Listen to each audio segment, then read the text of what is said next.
شباب يحزن في الغربة، اقسم بالله اللي اقول لكم عليه ده حصل.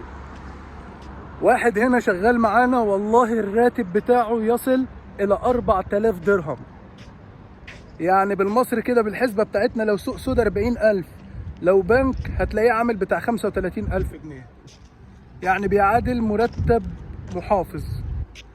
اقسم بالله العلي العظيم بعد ما قضى الوقت بتاعه اللي هم متفقين عليه مع عروسته وهيروح يلبس الشبكة والكلام ده كله، جاي نازل لقيته سرحان. بقول له مالك يا عم؟ افرح يا عم، ده انت هتتجوز الدنيا دي. قال لي ما انا معيش ولا مليم. قلت له ازاي يعني؟ قال لي والله زي ما بقول لك كده.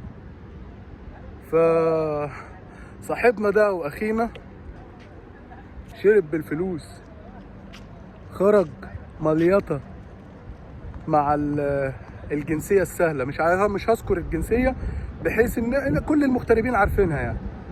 دمر فلوسه والله ان ده حصل، وبقى يعيط ومش عارف يعمل ايه وهيتكشف قدام اهله.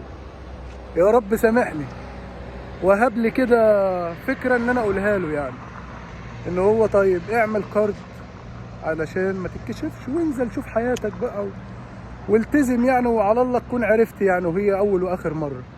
وبالفعل عمل الكارد وراح نزل لبس الشبكه بتاعته واشترى الحاجات اللي باقيه في الشقه وظبط الدنيا ورجع. انا ليه بقول لكم كده؟ بقول لكم كده لان انا شايف شباب كتير مع فلبينيات، او بمعنى اصح مع جنسيات مختلفه، جواز بقى عرفي، مصالح، ماشي طبعا الا من رحم ربي، مش عايز اجمع بكل الناس يعني.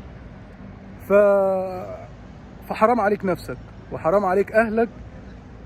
انا كلامي مش للراجل اللي هو معايا، انا كلامي لكل الناس المغتربه. والله العظيم بشوف مناظر مضيعه فلوسها ومضيعه كل اللي حالتها، وتيجي نازله مفيش حتى مش عارف يجيب هديه لاهله. فاتقوا الله في انفسكم، انتم هنا اليوم بيعدي عليكم في الغربه لازم يكون ليه تمن، ما ينفعش يعدي كده بدون تمن.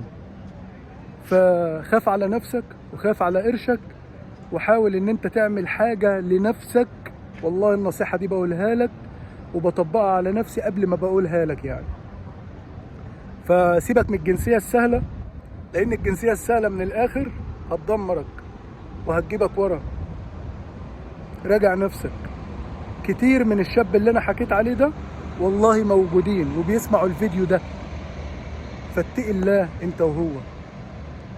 وعلى فكره زي ما بتعمل بره ربنا يرزقك باللي بيعمل في اهل بيتك. خد بالك من حاجه زي كده، كما تدين تدان. سلام عليكم.